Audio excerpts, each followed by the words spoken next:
Welcome to Nice Ashes. I'm Mike. And I'm Nate. What are we smoking today, Mike? So today we are smoking the Rico Barato Torpedo Maduro. And boy, are we excited. Oh, I am.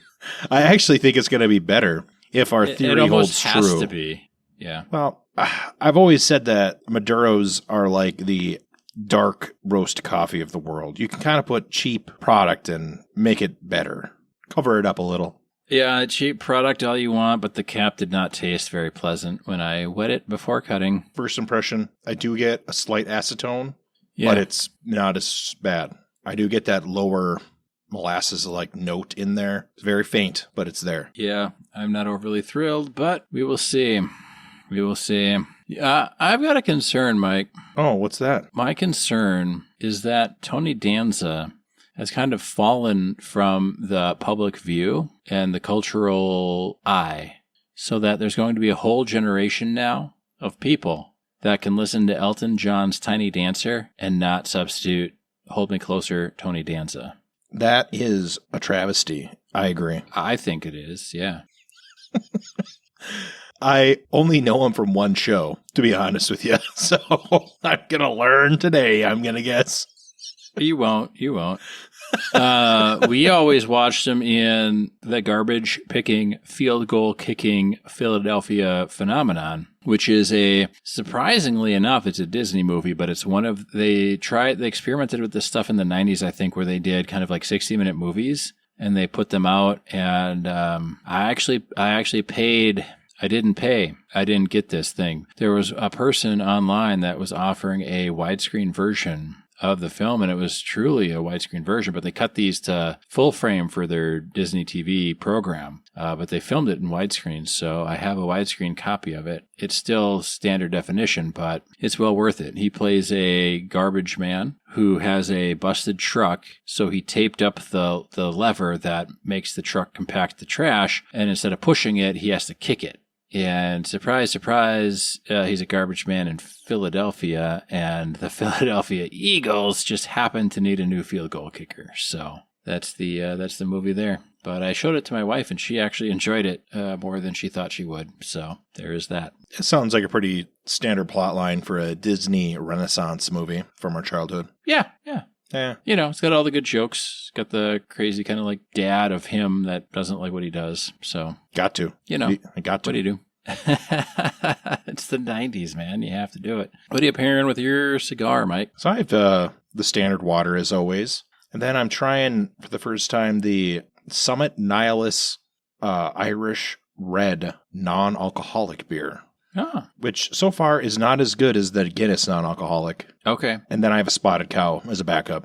Nice. I remember when you were doing a challenge and you seemed to enjoy the Heine 00. I do like the Heine 00. I like the Heine 00 and I like the Guinness non-alcoholic. I think those are my two favorite. Yeah, I like the alcoholic ones myself, but I still dabble in the non-alcoholic beers. I have a couple friends who don't drink at all, so I like to have them at the bar just in case I get guests. So yeah, that makes sense. If I'm not drinking, I'd rather drink something else, you know, like a soda or what have you. That's something that reminds me of beer, but it's not going to give me the same kind of buzz or whatever. Yeah. Kind of like I wouldn't smoke a non-nicotine cigar. No, I wouldn't smoke a non-nicotine cigar either, even though I like hookah. So yeah, maybe. I thought hookah had nicotine in it, though. It does, but not in a very high content if you prepare it correctly. You're not supposed to burn it. You're only supposed to heat it enough to get the sugar to got it. Turn into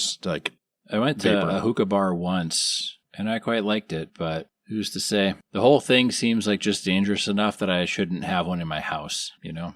Oh, dude. In one of my apartments, we got evicted because my roommate dropped a hookah coal on the floor and it burned through the wood floor and into the subfloor. That'll do it. That'll do it. You didn't do the old toothpaste trick to fill a hole? I guess not. I wasn't there when we got evicted. Get some wood filler. I would have just covered it with a carpet before the inspection, but well, yeah, I wasn't there. Yeah, I was working on the road. Yep, but on the road again. So what are we going to talk about today, Nate? Well, we're going to talk about ratings, man.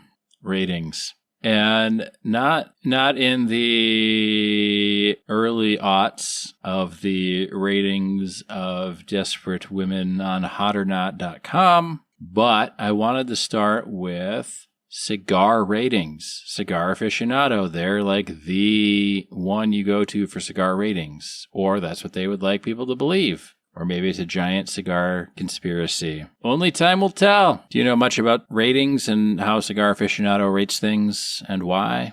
I've been exposed to it for at least 18 to 19 years, something like that. So I am aware of the cigar ratings. I'm also aware that we've smoked several highly rated cigars and not liked them. So yes. I would be interested to hear what you're going to expose about the Cigar Aficionado Rating Board Committee. Yeah. So I don't know that I'm going to expose a whole lot because it's not overly open, and a lot of the stuff that I was able to find actually is from like the Cigar Aficionado's disclosures and stuff about their cigar ratings. So they're not necessarily trying to hide anything, but there are some things I wasn't able to find out, which might be more telling than the stuff that I was able to find out. I would like to take a break here to talk about the cigar.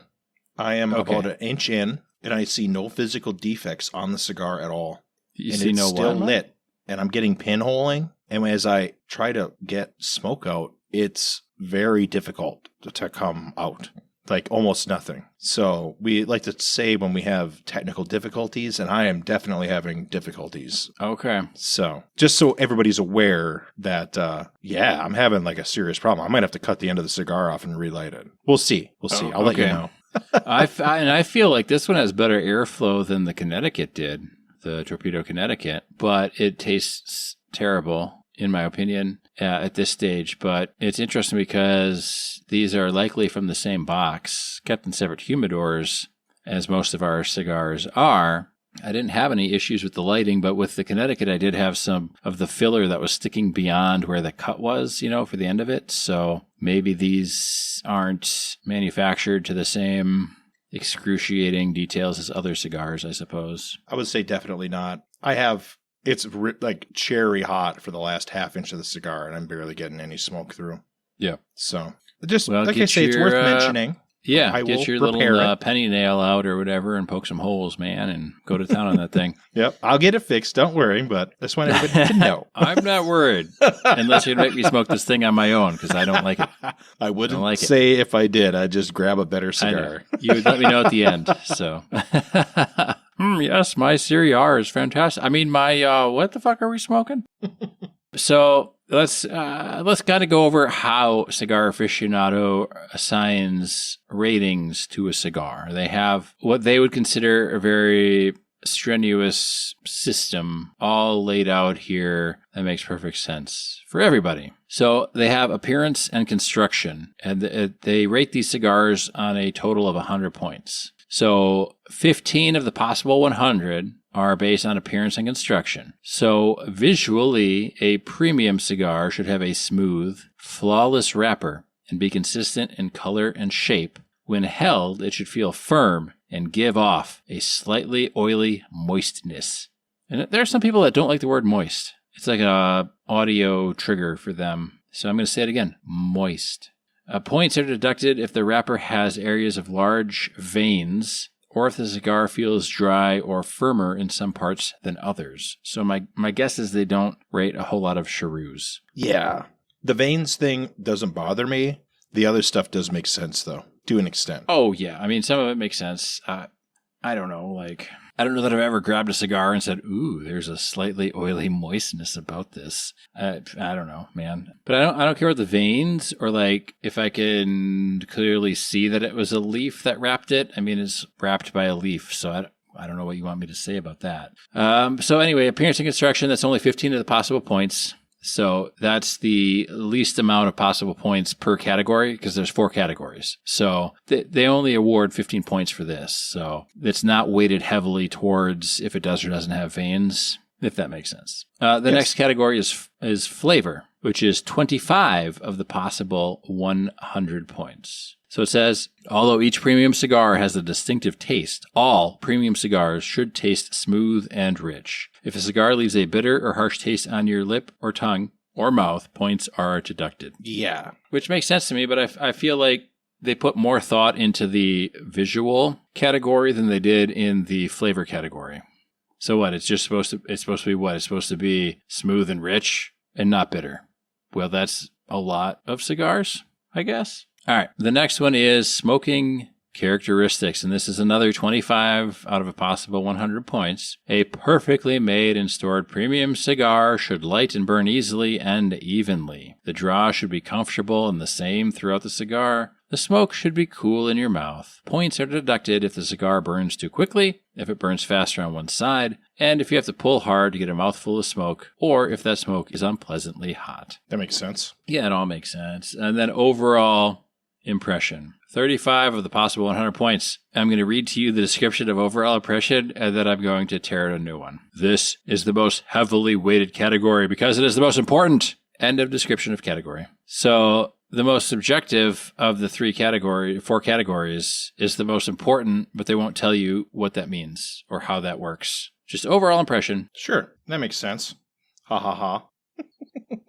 Well, I mean, like so the one thing is cigars are very subjective. Whiskeys and bourbons and cognacs and whatever the fuck else are very subjective. Like taste is a very subjective thing. So I get it, but is that more important than the flavor thing? I don't think so. When we rate them, it's based solely on flavor. So yeah, it's what it is. Well, yeah, it is what it is. And I mean, I think it's almost getting into kind of like the wine connoisseur category or whatever, where, you have to like swirl the glass and put a little bit in your mouth and swish it around and do whatever you do with all the wine tasting stuff. But at the end of the day, does it taste good or does it taste like ass?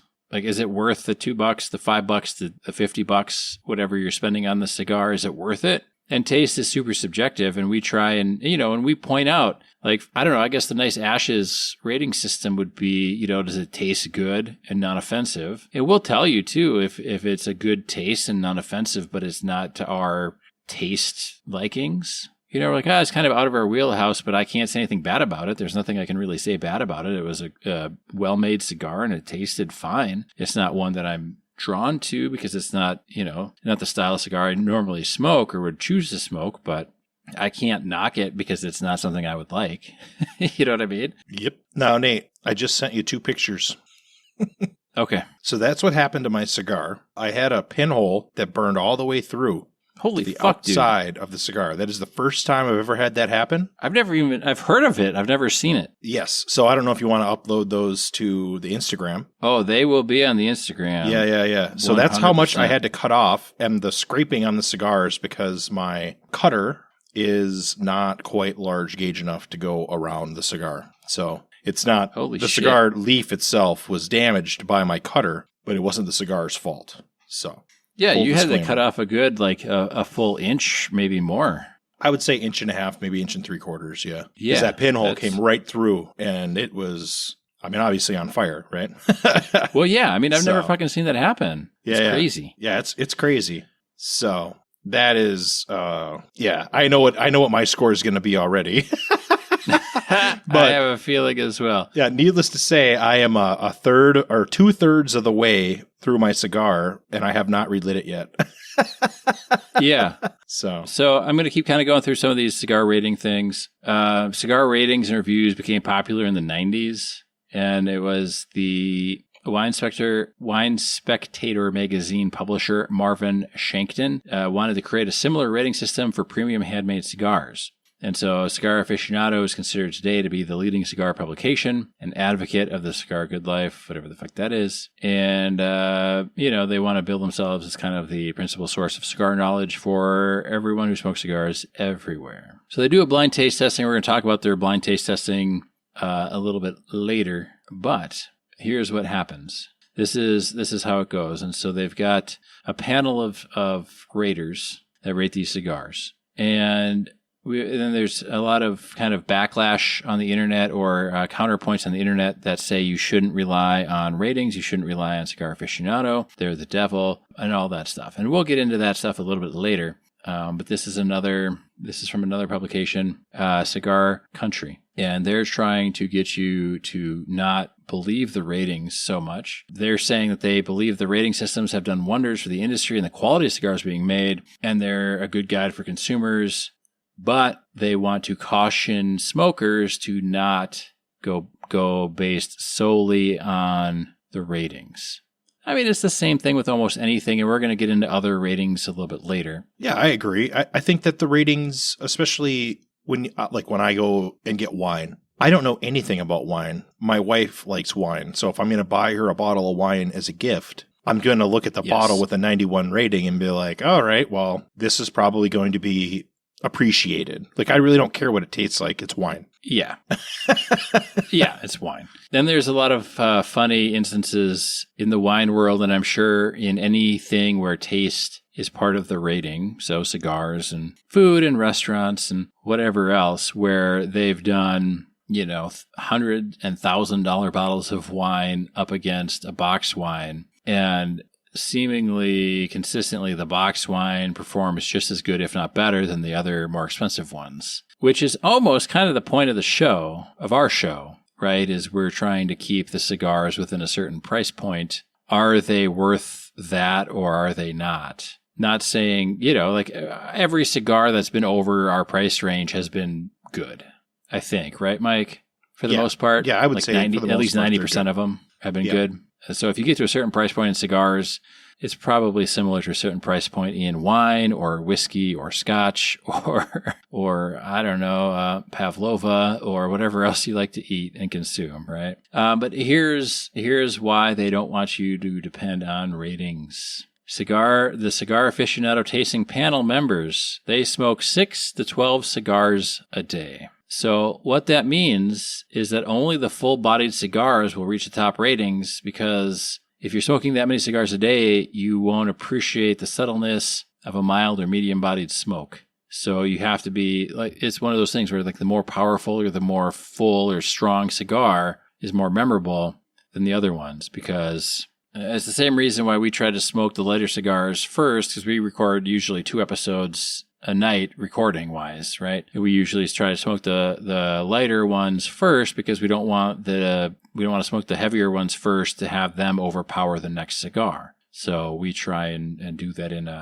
order to we certainly benefit do. the taste buds. Yeah. And we'll even split up series to make sure that we smoke a light cigar first and then a heavy cigar, or what appears to be light and heavy. Yeah. Yeah, we try and do our best to not stack the deck against lighter bodied cigars. The next point they make is that the tasting panelists rarely smoke a cigar in its entirety. So if they have to rate hundreds of cigars, they don't have time to smoke all of them. So they spoke with a legendary panelist who told them, "I rarely smoke more than a quarter inch of a cigar." So I don't know how you could even rate a cigar based on a quarter inch. Dude, that is fucking pathetic. That's worthless. That's how many times have we had a phenomenal cigar that went totally to shit the last 2 inches? Or how many times has the first inch been god awful, but the rest of the thing was fantastic? It's pretty common. I mean, that's normal. It's more common than one would believe. Yeah. And how many of those really phenomenal ones that have the taste changes at 1/3 and 2/3? Like the really phenomenal ones, you would never get any of those complexities and things if you only smoke a quarter inch of it. Yeah, I agree. And even the cheaper ones that have that flavor change, that they become really good. Yeah, they don't start off necessarily the best, but they'll finish strong. Yeah. So, yeah, that's crazy. I didn't know that. Yeah, I don't, and I guess that's one legendary panelist's opinion, but just because that panelist didn't smoke more than a quarter inch doesn't necessarily mean the other panelists do or don't. But again, I mean, that's kind of, take it with a grain of salt. Okay, so why was that one that we hated rated so high? Well, if you only smoke a quarter inch of it, it's probably not that bad, right? Right. Yeah, and I saw that in a cigar lounge not that long ago. Okay. I was like, ew. And they had the 91 right next to it. I'm like, Of course they did. Yeah, of course they did. All right. The third point this publication makes, Cigar Country, says that some industry insiders consider that cigar ratings are influenced by advertising. So most publications will defend their non-biased rating system and values. There's not a whole lot of proof of the non-discriminatory selection of cigars that make it into the hands of panelists. And they want to say, like, hey, don't take that to mean that the rating systems are unreliable, but you have to know that, well, this next bit I'm adding, but you have to know that there are certain cigars that will make it into the hands of panelists. The panelists themselves won't know what the cigar is, which we'll talk about in just a minute here, but there are only certain cigars that make it to be rated by Cigar Aficionado. It's not like, oh, just send us your cigars, we'll rate them all. Like, that's not how that works. Yeah, they're never going to rate a Kentucky Cheroot because it will never be sent to them. Or a Bandito or something. Yeah. Well, you can see the fucking veins, bro. Get that away from me. I heard one of the best insults ever. Well, I don't know if that's really an insult, but it's depending on your generation, it could be a burn. Where somebody's like, oh, you're the kind of person that eats the Snickers upside down so you can feel the veins on your tongue. Oh my God, I don't think I've ever heard that before.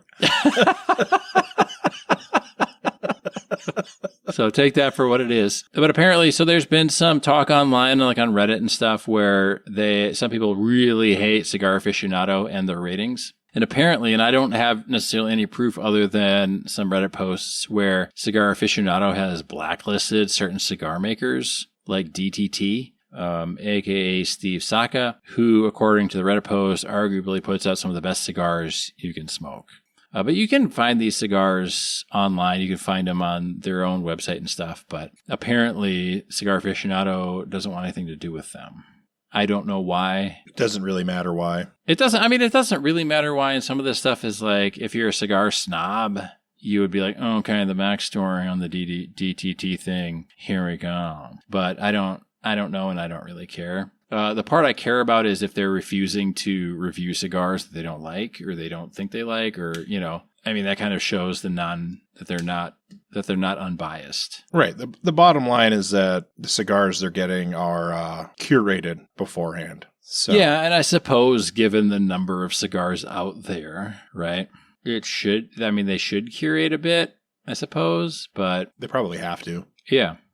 So here's how Cigar Aficionado does their stuff. They get the cigars in, and the cigars, they remove the bands, and they're coated, and they're presented to the panel without any identifying information. So they're just given a code. They take the bands off. They do the 4-point thing, and each panel member smokes and scores cigars individually. The price of the cigar is not factored into the rating until after the testing is finished.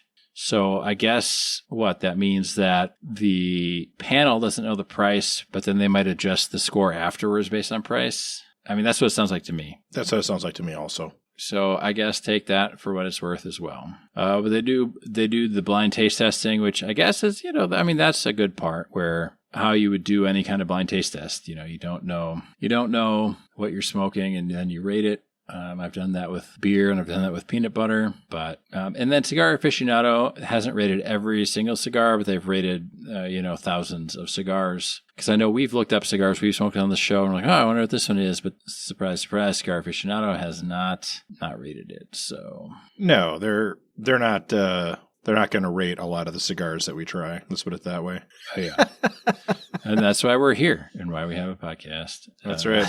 We're niche. We're in a niche to ourselves. Yeah. We generally don't really comment on construction of these things. Every once in a while we're like, oh, this is like really super firm. Like this is firmer than any other cigar I've held. Or like, oh, look at, if we smoke like a barber pole, we're like, oh my God, yeah, look at that. Yeah, we note it if it's exceptional in either direction, but for the most part, I don't care what they look like. Yeah, it's got to taste good. Yeah, does it taste good? Was it cheap, relatively speaking, yes. Yeah. So that's kind of like it for the Cigar Aficionado stuff. Do you have any? I don't have any information, but I know that, the first time I read Cigar Aficionado magazine, I was 18. So yeah, I'm very aware of what it is. I've never read one. I have one to read, and it's, I don't know, probably by the time this episode comes out, it'll be like 2, maybe 3 months ago, but they did an interview with Josh Brolin. So I got that copy of that one, and I haven't cracked into it yet, but that'll be the first one I've read. I had a copy years ago that I kept, and they had an interview with like Jesse Ventura or some Minnesota political figure. But other than that, I just read them if I'm at the lounge or something like that, or if an article pops up. Yeah. I know they do kind of like any magazine subscription, right? Don't pay full price for it. They run specials and discounts all the time. I don't know that it's worthwhile to read or subscribe to. I bought my copy of it off of eBay for like $3 because I think the list price is over $10 for one copy. Right. That's for cigar lounges to get a subscription to, not for consumers, I guess. Yeah. Yeah. But yeah, so in 2023, Cigar Aficionado rated 621 cigars. And of those 621, how many do you think scored at least 90 points, Mike? 10%. 122 of them. Wow. That's like what, roughly 20%? Yeah, somewhere in there. So they're not smoking shit, probably. No, they're not smoking bad cigars. They're all good. Well, not the Underground Shade, but yeah. Why don't they spread that out more over the year? That's my question. If you're doing 600 cigars, you could do 2 a day. Well, that was 2023. And in 2022, they only rated 251 cigars. Crazy. You think that they could, I mean, obviously, rating cigars is not a full-time job, but you would think that their staff writers could have the year to do it. Well, I don't know that it's the staff writers. It's a panel of blind. Oh, sure, they're taste testers people. Or whatever you want to call Not it. blind people, but But maybe they hired more taste testers for 2023. I don't know. Or maybe they needed to beef those numbers up or something. So I am officially done with my cigar because I had to cut a third of it out. Yeah, holy fucking shit, dude. Well, I mean, it's not great. I think finally I'm to the halfway point, but I wanted to talk, and it's up to you, Mike, if you want to like pop a shrew or something. Yeah, I'll grab a shrew or something similar. Yeah, I mean, I wish I could, but journalistic integrity or something. Like my experience has been documented, and yes. So how do you, Alexa? How do you create a pinhole in your cigar to not have to smoke the whole thing? Oh, did I say that out loud? I'm sorry.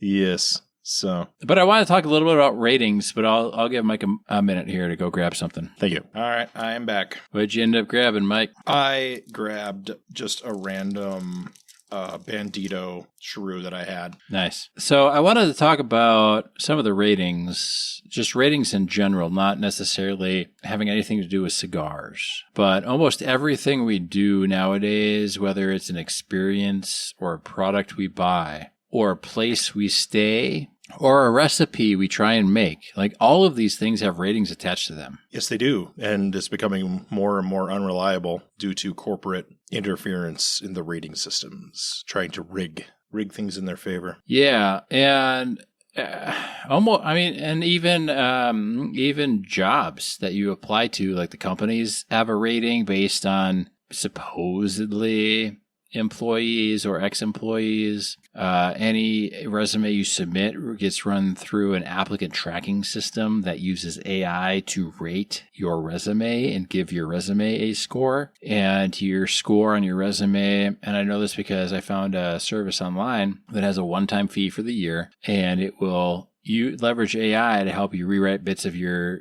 resume or your whole thing, put it in a template, and you can copy paste the job you're applying for into a box, and it will give you the applicant tracking system rating. But it tells you want to be somewhere between like 70 and 80. You don't want to be so high because anything above, I think like 90 is suspicious. Which is interesting because a lot of people want the 5-star review, right? Of their product, of their thing, of their service. You want the full 5 stars. I saw one where it was somebody was doing a Google review of a doctor, and they were like, oh yeah, Dr. So-and-so saved my life with the procedure and everything. And the doctor commented back like, honestly, I don't know what to do to earn that 5th star, because they only gave him 4 out of 5 stars for saving their life. Yeah, it's crazy sometimes. I mean, and that might just be a made up one, but it's still indicative of kind of the rating system, right? And you get all of these things with the movies where the movie experts rate something like Madam Web a 10 out of 10, and the audience is like, it's a 2 out of 10 at the best. Oh, yeah. when it comes to movies, a professional reviewer would say, oh, it's a 9.9 out of 10 and it has great diversity. It's like, well, most audiences are looking for entertainment, not... Well, they're looking for story, character development, like all of the things that make a good movie, not are there 27 different races depicted in this film. It's not a bad thing necessarily, but if you're making I'm not saying that, but when they write movies based on that, yeah. You know.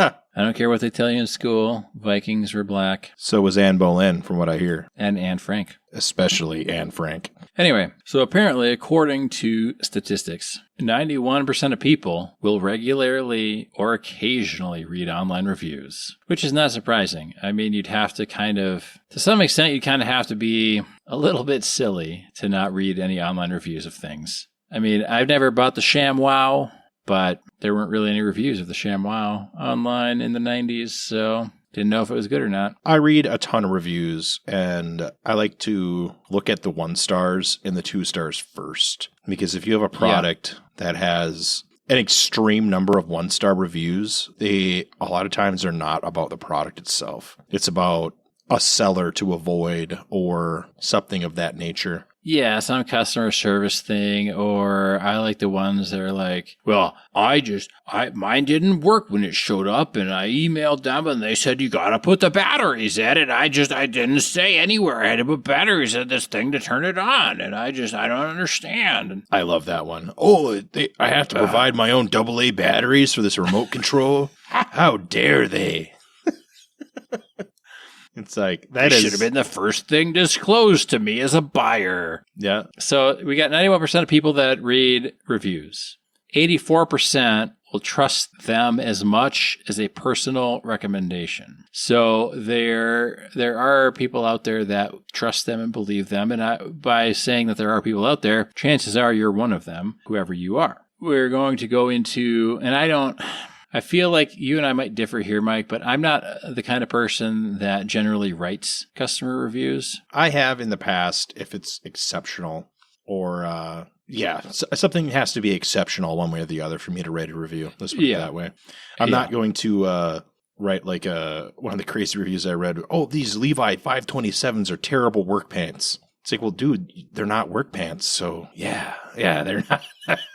Obviously. Yeah, these all nylon crazy colored pants I bought are not good welding pants. How dare they? Right. So I don't usually write reviews because if it's something that's good, I'd rather just word of mouth it to people if they ask me, but I'm not a salesperson and I don't have that personality. So unless somebody comes to me and says, hey, I'm trying to solve this issue, this and that, and I'll say, oh, well, I had a similar issue and what I use is this, but there's a lot of other things out there that are equally as good. A lot of the stuff out there is a lot like cigars, where it's kind of like the thing that I chose. I know why I chose the thing I chose, but the reasons why I chose the thing I chose might be completely different than why you're trying to choose what you're trying to choose. So I'm not going to sell you on the thing that I chose. 1, because they're not paying me, and 2, because that would be disingenuous on my part. Yeah, I agree. It's kind of like getting asked what kind of power tools you recommend or something. It's like, yeah, you choose for yourself.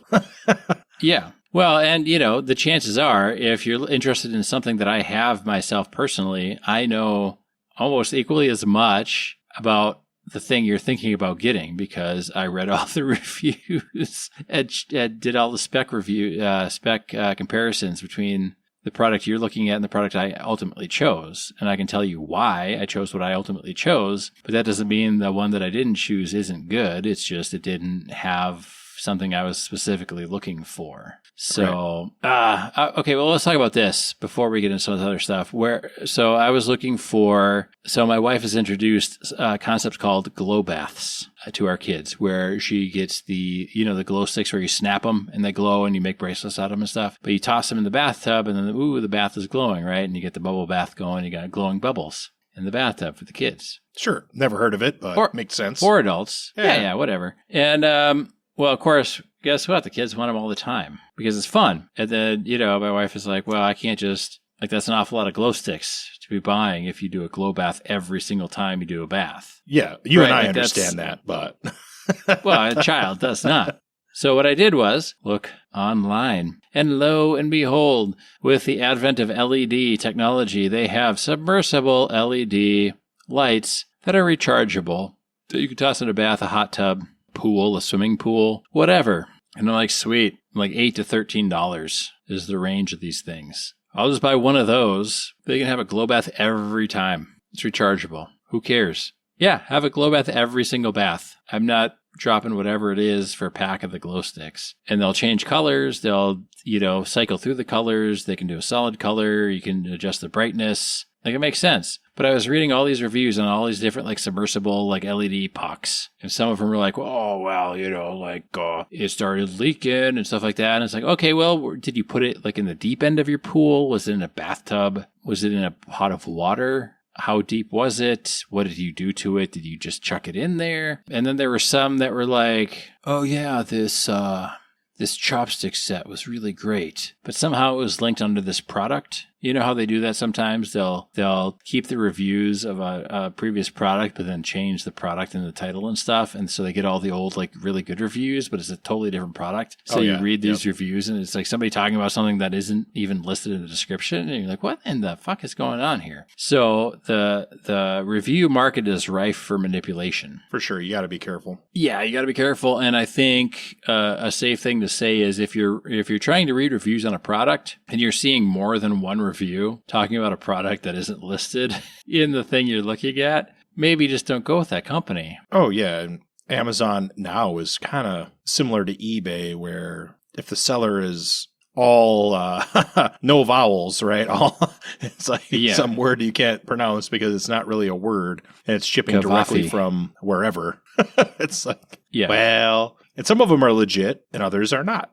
Yes. I mean, there's a huge skill of personal discretion with these reviews. And I can't find it now, but there was one where there was an article where I was trying to, and I didn't read it because it kind of made me gag a little bit, but it was like, when reading reviews, those people who will not look at a product that has 100% 5-star reviews, but 20,000 reviews, but a 4.5, they're losing out because, and I threw up in my mouth a little bit because I know it was Jeff Bezos' assistant being tasked with writing this, you should only buy 5-star reviewed items because that's where our profit margin is as Amazon. But I don't know if you're the same way, Mike. If I see a product and the average review is 5 stars over 200 reviews, it's a pass. I'm not going to buy that thing. If it's a 4.5 and it's 20,000 reviews, I'll likely buy that thing. You definitely have to wait how many there are. And when you have, let's say you do have 200 5-star reviews, you need to spend 10 minutes, especially if it costs money. What are these reviews? Because some of those products, the 20,000 one, how many of those are computer generated, right? Yeah, that's fair. You know what I mean? And then there's good products that are reliable that have a quarter of them are 1-star reviews. And you really have to read those too, because a lot of times it'll be people that don't understand what it's for, or they're not talking about the product itself. It's like, oh, I bought it from this unknown seller that's a scammer. It's like, well, that doesn't reflect on whatever you're buying. Good information that I want to know, but not for the product necessarily. What I love is it's hopefully some boomer somewhere, right? And they've rated the thing a 1 star. And you read the review, and the review is like, this is the best product ever. It changed my life. I love this. But they rated it a 1 because they don't understand the fucking star rating system. They think 1 is the best or something. Could have been a mistake. It happens. Well, I mean, it could have been a mistake, but you see some all I see in my brain is some grandma, and they're like, ooh, 1 star. 1's got to be the best. 1, I love this pasta strainer. It strains all my pasta, and nothing sticks to it, and it's easy to clean, and my grandchildren are happy. I love it. Click, click, click, click, click. They don't understand the rating system. So, Right.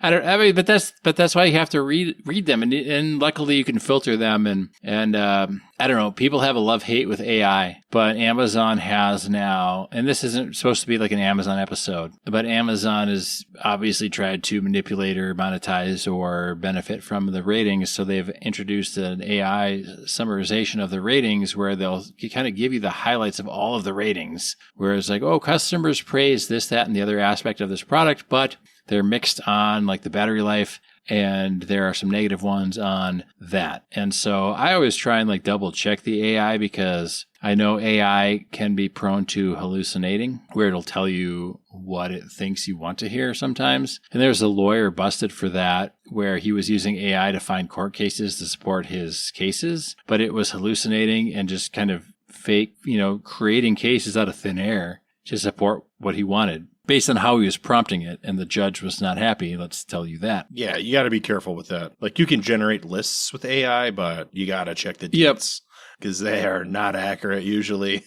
Yeah, I mean, so AI is great for a lot of things, and it's not so good for other things. So if you wanted to like summarize an article, it's pretty good. If you wanted to like generate some funny names or things or whatever, it's good at that too. It's good for kind of like a launching pad for things. It's not so much great at, I need to write a research paper to prove that transmaxing will positively influence my life over the next 15 years. Because it's likely going to just pull in some things based on your prompt to achieve what it thinks you wanted to tell you, kind of thing. So it's almost like a toddler.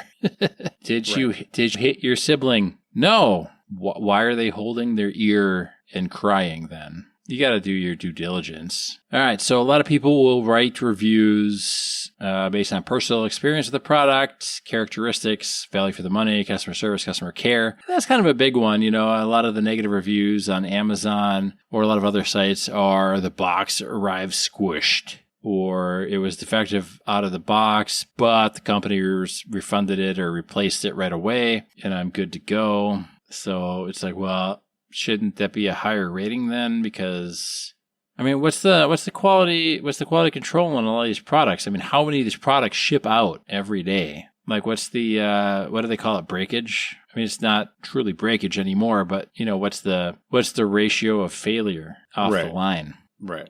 I recently ordered air filters for my wife's car, and I got it, and it was an air filter for not her car, and I returned it for free. And I got the right air filter, and it wasn't a problem. I did not leave a bad review because I was sent the wrong air filter. I just kind of... Well, why would you? Yeah, responded like, hey, I don't know what this is for, but it's not the car that I have. Yes. So I get a kick out of the reviews where they like light switches and stuff like that, smart switches and all these devices, and people try to wire them in and they don't turn on. And then it's like they blame the product. It's like, you didn't wire it correctly. Yeah. I bet. Well, there's so many of those ones where it's like the reviews, and you read it and you're like, this is not a product you should ever have bought for yourself, because you are clearly not able to use it. Right. Don't buy a 3-way switch if you don't know what it is and how to connect it. I'm just saying. Yeah. Don't buy the 3-way switch just because you get excited that it has 3-way in the description. Yeah. It says line side of 3-way. If you don't know what that means, don't buy it. Yes. Don't do it. It's the same with like computer parts and stuff too, like, oh yeah, you want the big whatever. Well, if it doesn't fit in your motherboard, don't buy it. Like, it says right there what motherboard slot it needs. If you don't know what that is, you shouldn't be buying it. Go to Best Buy Geek Squad and have them build you a virus-laden computer. Agreed. So I don't know if I can stress this enough, but I wish I were smoking a shrew or literally anything else. How much left do you have? Dude, it's like 2 inches, man. It's not good. I'm not excited. That's about it for that one. There's a huge it's not a huge, but there's definitely some discussion online about how many points your rating scale is. And so some people believe that an odd number, 5 or 7 or 9 or 11, right? All the odd numbers that we know. I'm kidding. But an odd number system is better than an even number system, And some that believe like a 10-point system is great because it's easy to proxy for like the 100%. So, 9 out of 10 is 90% and so on and so forth. So you can definitely kind of cook your ratings and your reviews based on the numbering system that you choose. And so I know like Amazon does a 5-point system, 5-point system with the stars. But really, it's kind of more than that because they'll do the percentages or the points. So it'll be, it'll show up as like a 3.8 out of 5 or a 4.2 out of 5. And, it's kind of the same thing with IMDb and the movie ratings where they do a 10-point scale, but they also do the percentage points. So the average is like a 7.2 out of 10. But based on the system that you choose for your ratings and the total number of choices the raters have can also kind of influence things because I know this is true because for IMDb it's a 10-point scale, so something I would rate a 7. And then one of my buddies uses Letterboxd, and he's like, "Oh, you got to rate stuff on Letterboxd so I know what you're watching, what you like." I'm like, "Well, okay, but Letterboxd uses a 5-point system." So I'm like, "All right, well, so 7 out of 10 would be a 3.5 out of 5, but I feel like 3.5 is too low for this movie, so I'll give it a 4 out of 5. So it kind of influences your ratings based on how many options you have. I don't know if you found the same to be true, Mike. Oh, sure. And that's why on the show, we have a 5-point scale, but we go above 5 and we go in 0.25 increments. So, yeah, I think I've relegated myself to it being a 7-point scale because I don't know that we've gone above 7. No, we haven't. I think the 7 is theoretical. Yeah, I guess like I would consider our rating system like a 7-point system where we try to keep it within the 5 points. And only those that are truly phenomenal get above 5. Yeah, I would agree with that. So I think that by us telling ourselves, and some of this, like, I don't know, all of the rating stuff is human nature psychology stuff, basically, where we have a 7-point scale. But if we told ourselves we have a 7-point scale, we could go all the way up to 7, we'd rate things that really aren't a 6. But if we tell ourselves we have a 5-point scale, but we have the discretion to go up to 7 in rare occasions, then it's kind of grounding our ratings within a range to where most of the stuff should fall within the 5-point scale, but if it's truly exceptional, it can go beyond that. So we're trying to temper our exuberance for certain cigars, which is trying to manage or keep objective the certain subjective tendencies of human nature. Right. Yeah. Which sounds super heady and like cerebral and like, oh yeah, we're the best. But really we had a 5-point scale and then some were like, this is better than a 5. So we kind of just expanded it to a 7. So it wasn't like it was great foresight on our part. This is just how I'm explaining it now or justifying it now. Is we totally just try and keep ourselves to the 5-point scale, and only if it's really exceptional. But that's how it's worked out in the past, so there's no reason that it won't hold true. But there's lots of ways to manipulate the ratings, and there are extra ways for certain companies because certain companies will literally try to buy reviews from their consumers and they'll say, hey, you know what? If you give us a 5-star review on something, we'll send you some other stuff of this catalog for free. And then you just go ahead and rate those. And you know what? If you rate those a 5, then you get more free stuff coming your way because they just want the good ratings so that they can sell more stuff. I know that happens. And Amazon has professional reviews, which I don't know how you get on the professional review list or anything like that. But yeah, I pretty much discount those because they're all the same. Like, oh, I used it twice and it worked. 4 stars. Yeah. I want the thing to work more than twice. I want the cigar to be better than a 1/4 of an inch. Yeah, that blew me out of the water. Like, that's crazy. Right? Like, that's not fair at all to the cigar. No. Especially when you're talking about a really good cigar. Like, the really good cigars separate themselves through smoking, for sure. Yeah, so.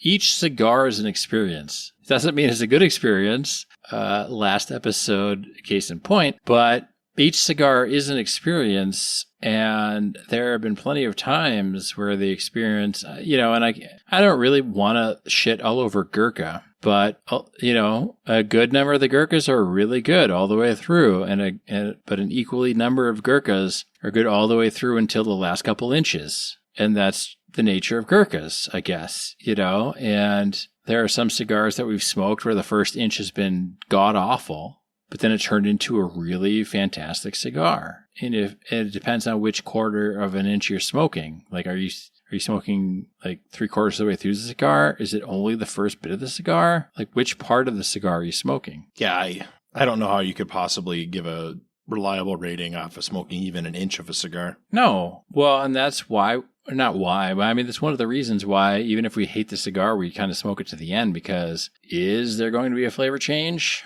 A lot of times, if we hate it at the beginning, we hope to God there is. And sometimes there is, and sometimes there isn't. But if you don't smoke the whole cigar, you're not getting the whole experience. And each cigar is an experience, in my opinion. I would say that's part of the reason why people enjoy cigars. Yeah, I would think so. I mean, it's not so much about, some of it is about the nicotine content. I was talking with a friend of the show, Dev, the other day, and he went on a vacation and smoked a bunch of cigars. And I was telling him, man, it's been a couple of weeks since we've recorded, and I'm kind of like wanting a cigar. And just life and everything didn't really afford me the, 2 hours or hour and a half or whatever it would be to smoke a cigar in leisure. So I hadn't smoked one for a while, but some of it is the nicotine, of course, but each cigar, even like a Dark Shark, where it's like the most mediocre of mediocre things, like it's still an experience or still something you can do and enjoy to an extent, right? Even if you don't enjoy it fully or as much as you enjoy something else. But I mean, that's the point of cigars or anything you do, like a movie. Like you could go watch a movie,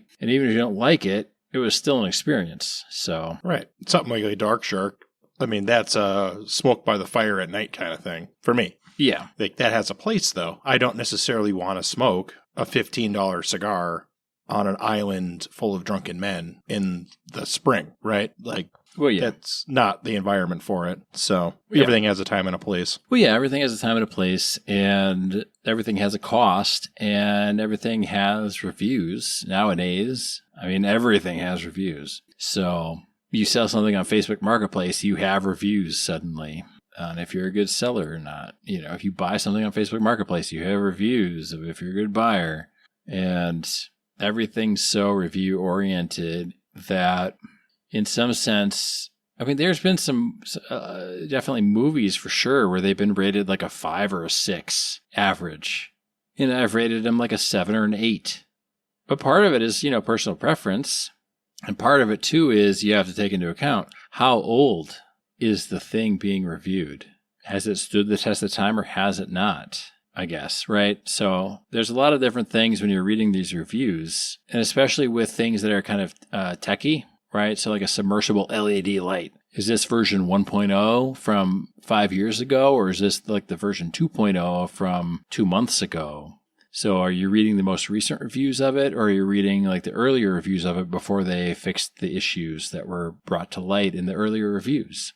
I mean, that's kind of the crazy thing is you can you can put the same product or the revised or updated product under the same kind of listing and heading on Amazon or on these different sites. But are you looking at the recent reviews or are you looking at the older reviews?